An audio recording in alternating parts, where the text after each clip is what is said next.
Salve galera, tranquilo?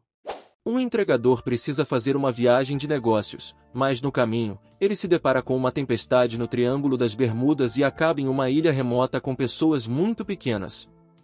Olá a todos, hoje no Super Filmes Resumo, veremos a história peculiar do filme As Viagens de Gulliver. Vamos começar. A história começa com Lemuel Gulliver, que começa mais uma manhã como de costume. Depois de tomar um banho e ganhar um crachá com um personagem de Star Wars, ele vai tomar um café e olha para um pôster de uma mansão que deseja possuir. Então, ele vai direto para o trabalho. Assim que chega ao escritório, ele entrevista seu novo colega Dan, pois os dois trabalharão juntos no departamento de expedição, o que basicamente significa entregar correspondências lá.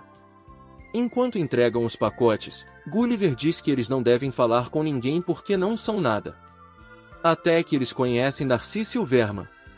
Os dois a cumprimentam e fica óbvio que Gulliver está apaixonado por ela. Assim que a deixam, Dan pergunta ao amigo há quanto tempo ele está interessado nessa mulher e quando a convidará para sair. O cara promete convidá-la para sair na próxima vez que a vir. Nesse momento, ela se junta a eles no elevador, e Dan diz que é claustrofóbico demais para deixá-los sozinhos. No entanto, o cara eventualmente desiste de convidá-la para sair e fica muito bravo consigo mesmo. Mais tarde, ele está em seu escritório jogando Guitar Hero, e Dan entra na sala e diz que agora é o novo líder da expedição. Gulliver fica incrédulo, já que este é o primeiro dia de trabalho do cara, e ele está na empresa há 10 anos. Dan continua dizendo que, embora Gulliver esteja nessa posição há muito tempo, ele nunca aspirou a mais, e por causa disso, ele sempre será menos do que todos os outros, já que não existem cargos pequenos, apenas pessoas pequenas. Ao ouvir isso, Gulliver vai ao quarto de Darcy para convidá-la para sair, mas novamente sem sucesso, já que ele está lá, se candidata à vaga de redator de viagens. A garota fica surpresa e pede que ele escreva um manuscrito para o dia seguinte. Desesperado, o rapaz vai para casa e, enquanto toma café, copia vários artigos de outros sites e revistas. Seu estilo de escrita é variado e parece incorporar conteúdo de todas as revistas famosas, o que deixa Darcy impressionada. A garota pergunta ao rapaz se ele sabe velejar, e Gulliver responde que ele é praticamente um marinheiro. Então, a garota o convida para viajar e escrever um artigo sobre um estranho que diz conhecer o segredo do Triângulo das Bermudas, sim, o lugar onde aviões e navios desaparecem. A garota diz que até tentou dar o trabalho para outra pessoa, mas ninguém sabe pilotar um barco, e ela mesma está enjoada, então não consegue suportar a viagem de 3 semanas, porque o rapaz tem que ficar lá por muito tempo para terminar o artigo. Gulliver, que nunca tinha andado de barco na vida, fica aterrorizado. Ele viaja para a Ilha das Bermudas, onde conhece Anko. Anko ensina a pilotar um barco e planeja a rota do escritor até seu destino. Gulliver então zarpa e passa horas no mar, lendo uma revista sobre como construir um robô gigante. No entanto, ele decide tirar um cochilo. Quando de repente, uma violenta tempestade o acorda, seguida por uma tromba de água que o arrasta para dentro dela. Depois de acordar, ele se encontra amarrado ao chão por alguns pequenos humanos. O general Edward aparece em seu peito e afirma que ele está preso e será levado pelo rei por ajudar o inimigo, os Blefus. Gulliver, horrorizado, se levanta para destruir as cordas, mas os pequenos a jogam em seu short, derrubando-o no chão. Infelizmente, parece que o sujeito está sem sorte. Depois de acordar novamente, ele se encontra no centro de uma cidade que mais parece uma cidade modelo. Ele é levantado e colocado em frente ao rei Theodore. O rei pergunta o que é aquilo. Eduardo responde que é o monstro de Blefis. A princesa Maria pergunta se ele realmente precisa daquelas cordas, e o general responde que, sem elas, todo o povo estaria em perigo. Gulliver pergunta onde ele está.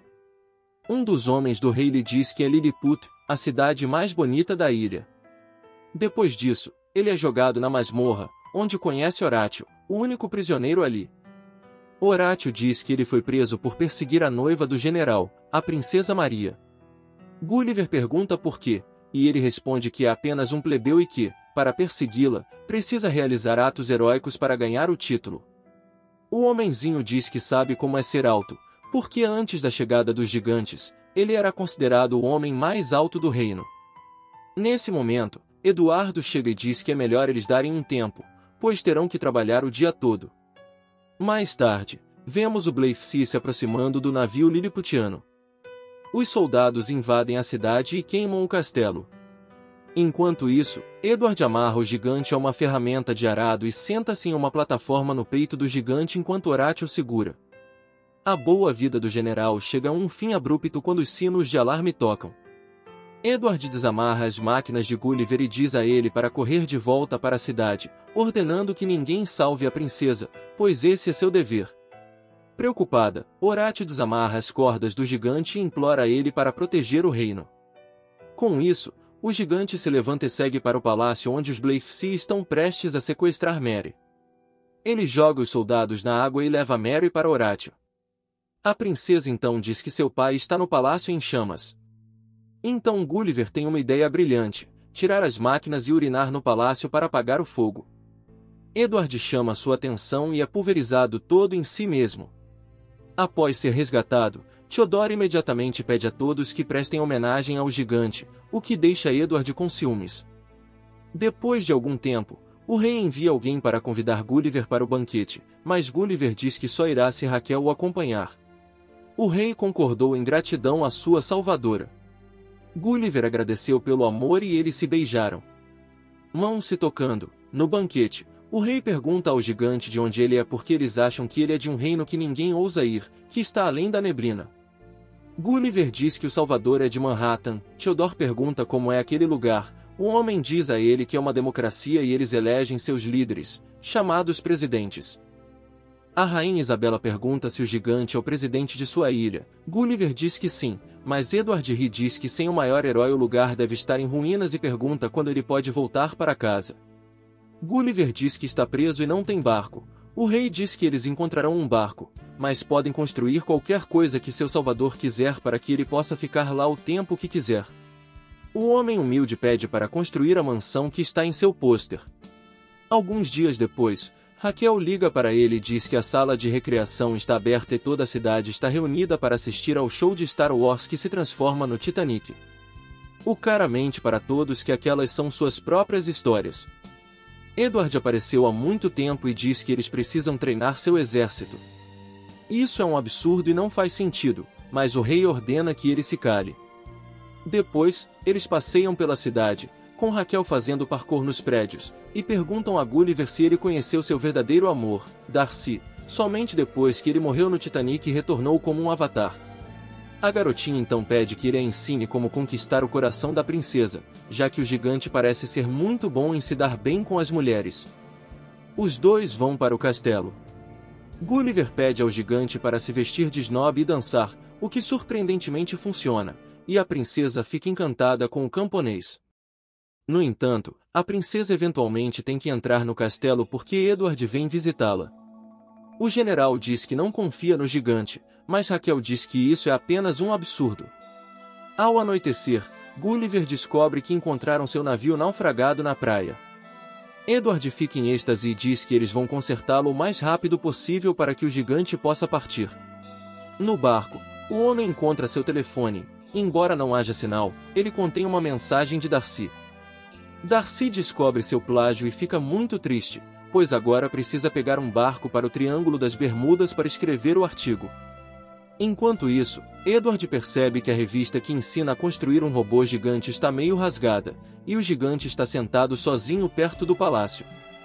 Mary se aproxima e diz que também está triste porque está apaixonada por Raquel, mas prometeu a Edward, mas Gulliver diz que ela deveria ouvir seu coração, o que a faz pensar.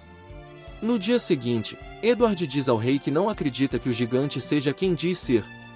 Durante a discussão, ele grita com Theodore, que o rebaixa a tenente-general e nomeia Gulliver como um novo general. Edward fica furioso com isso e imediatamente vai até o comandante-chefe da defesa do Triângulo e desliga todas as defesas, permitindo que os Blefusy invadam e bombardeiem toda a cidade com balas de canhão.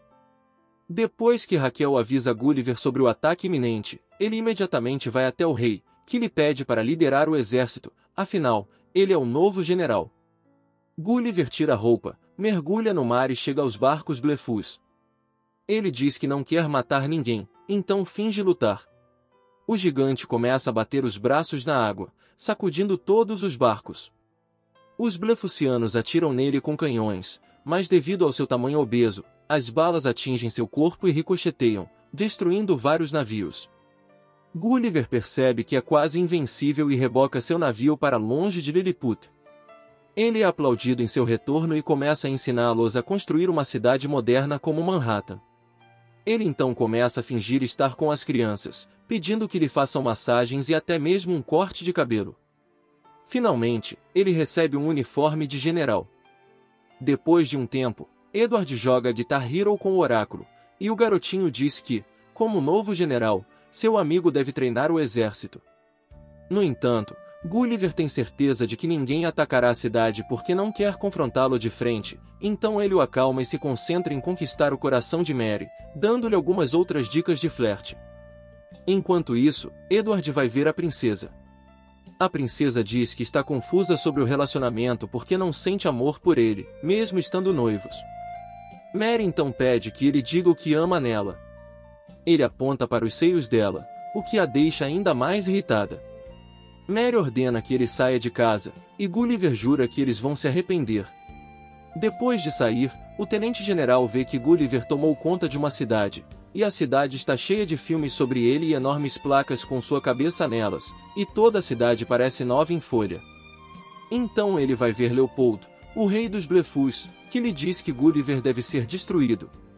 Edward então dá a Gulliver uma revista sobre como montar um robô gigante. Depois disso, chegamos ao oráculo, que está conversando com a princesa sobre as habilidades de sua amiga, mas tudo o que ela recebe é um forte tapa na cara. Nesse momento, o sino de ameaça toca, e Edward aparece em um robô, desafiando o gigante para um duelo. O gigante aceita o desafio e o acha incrível. No entanto, a máquina logo se transforma em uma máquina ainda maior que Gulliver. Gulliver até tenta empurrá-lo, mas a máquina o levanta no ar com um par de cuecas, forçando-o a admitir suas mentiras para todos. Após humilhar seu oponente, o general o leva à força a bordo do navio e navega para o país enevoado de Balinor, em Lilliput.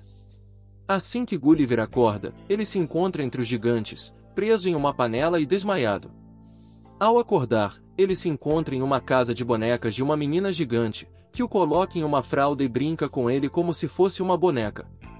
Gulliver também encontra o corpo de um velho piloto de jato lá, provavelmente jogado para lá por um tornado no mar.